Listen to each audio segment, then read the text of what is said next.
welcome into the Backcourt Podcast. Here on a Tuesday, we're getting close to All-Star break coming up in the MLB. Summer League going on for basketball. Football's going to start up next month, I believe. And on Sunday, I was fortunate enough to go to the Red Sox-Yankees game. The Red Sox were able to get the W. I believe the final score was 11-6. Really exciting, high-scoring game. And today we're going to do a baseball episode. I don't watch all that much baseball nowadays. I'm more of a basketball fan. I obviously watch football, and those are probably my two main sports that I watch. But right around this time when other sports start dying down is when I really get into baseball. And today I'm going to be talking about the All-Star game. I'm going to be talking about some of the best catchers in the league. Each day from here on out, I'm going to rank the best players at each position. Today we're going to start with catchers. Next week we'll probably go first base or maybe pitchers, but we can definitely excited to do that. And here we go. So the All-Star starters were announced a couple days ago, and then they released the reserves just the other day. Some snubs I'll talk about here, or some players I think should have been starters. As a Red Sox fan, I think Xander Bogaerts should have been a starter over Tim Anderson. I think Xander's one of the best hitters and shortstops in the game today. And if you look at the stats, pretty comparable stats, but Bogaerts, I believe, edges him out in some of the categories like average. And I want to say home runs, but I have to double check that. And I definitely would have liked if he would have started, but it's okay. He made it as a reserve. Some other guys that obviously Judge made the team. Judge has been a beast this year. 30 home runs. His average is up there too, almost 300. Really killing the game this year. I think it's him and Devers really for MVP in the AL right now. And some other guys that made it, obviously Shohei made it. He's going to be starting pitcher, I believe. And he's just really fun to watch and really fun player in the game today. Being one of the best pitchers in the game today, but also an exceptional hitter. And Clayton Kershaw is going to be starting for the NL team as a Dodgers pitcher. And Dodger Stadium is where they're going to be playing the All-Star game. So that definitely be cool to see a guy who I've grown up watching and one of the best to ever do it. All right, so without further ado, I will go into the catchers list. The top 10 catchers in the game today. And I'm not a baseball expert like I said earlier today. I watch very casually, and I love looking at stats, though, and that's how I made a majority of this list. Other than Red Sox, I really don't watch all that much baseball, so here it is, mostly based off stats, but also some other stuff from other seasons and fielding. At number 10 on my list, we have John Heim, and John Heim barely made the list here. And it was definitely hard to pick who to cut and who to keep, but he's the Rangers catcher. This year, he's had a really good season. 12 home runs, 31 RBIs, a 262 average, which is very good for a catcher, and just really impressive stats across the board for him this season. At number 9, this guy has one of the best averages as a catcher, is Tyler Stevenson. Now, Tyler Stevenson plays for the Reds, which is where I go to school. I go to school at Xavier University, and it's been really cool to see him playing so well this year. He catches and plays first, so I don't know how much he plays first versus how much he plays catcher, but he has a 320 average, which is really the main reason I put him on the list, which is one of the higher averages in the game, and especially for a catcher. He has the highest average for a guy that has at least 150 at-bats this season. Now we go to number 8. We have, okay, so I don't know if these guys are brothers here at 7 and 8, but I have William, sorry, yeah, William Contreras at number 8, and at number 7, I have Wilson Contreras. Honestly, if you want to flip-flop them, that's fine. But I believe Wilson Contreras is the starting catcher for the NL this year. He's the Cubs catcher, and then William Contreras, I believe I saw he is the catcher for the Atlanta Braves this year. And I think he splits time with our number 6 on the list, who is Travis D'Arnaud. He has had a good season this year.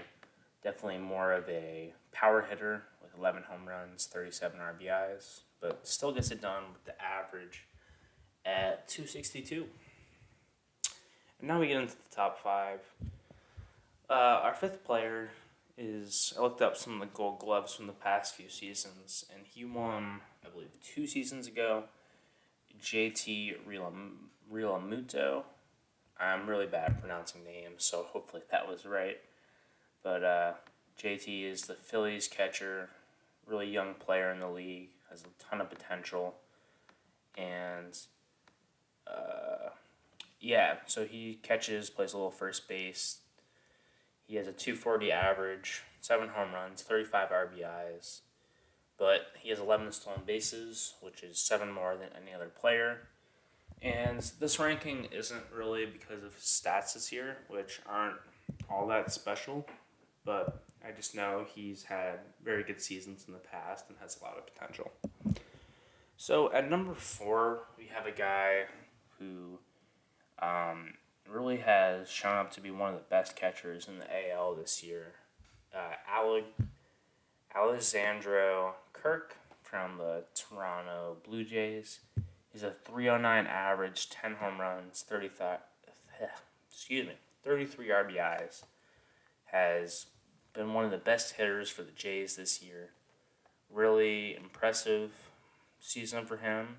And yeah, he would probably been higher if not for some of these other guys who have had really exceptional seasons in the past.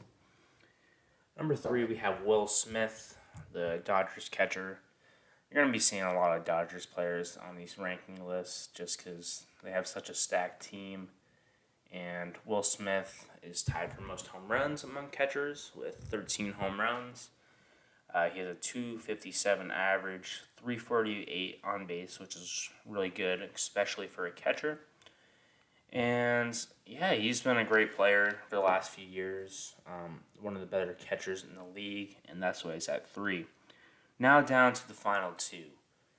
At number 2, we have Salvador Perez, a guy who really had an exceptional season last year. Let me just check it here, but yeah, he had 48 home runs last year, 121 RBIs. So basically for this pick, it was really based on a lot of what he did last year and previous years, one of the best power hitters in the game. He has 11 home runs this year, 34 RBIs, a 211 average, so really hasn't had a great season this year, but more of a pick for what he's done in the past. And that's why we have him at number 2 on my list. All right, so now down to number 1. It may be a little bit of a homer pick being a Red Sox fan, but Christian Vasquez is number 1 on my list as the best catcher in baseball. I love this guy. He's my favorite player in the league today, period. He's just had a great season. Sorry, I gotta stop saying so much. So, 290 average. One of the best for catchers, especially because I was a catcher also in high school. Never quite got to the major league level like these guys, but catching is a very hard position. Fielding takes a toll on your body, and it's definitely harder to hit after catching opposed to other positions. If you're playing like left field, you're not squatting down, getting hit by the ball a bunch. It's you're more focused on hitting is the main thing. And yeah, 290 average. His power stats aren't great. 5 home runs, 35 RBIs. RBIs is decent so far this year, but it's more his average, and he just makes big hits. He's a really clutch player for the Red Sox. I've been fortunate enough to see some of his big hits, and Sunday when I went to the game, hit a home run and a double, and he's just a beast. And even if he doesn't get a hit, he'll foul off pitches, have really solid at bats, and that's why he's number one on my list for best catchers in baseball. Let me know if you agree or disagree. I'm guessing there's gonna be a lot of people that disagree with this list, and that's fine. I'm not a baseball expert, like I said earlier, but Christian Vasquez is the best catcher in baseball, in my opinion. And now let's just go to the standings and see where everything's at right now for MLB. Obviously, the Yankees are having an outstanding season this year. As much as it pains me to say that, they're the best team in baseball with a record of. Let me check here.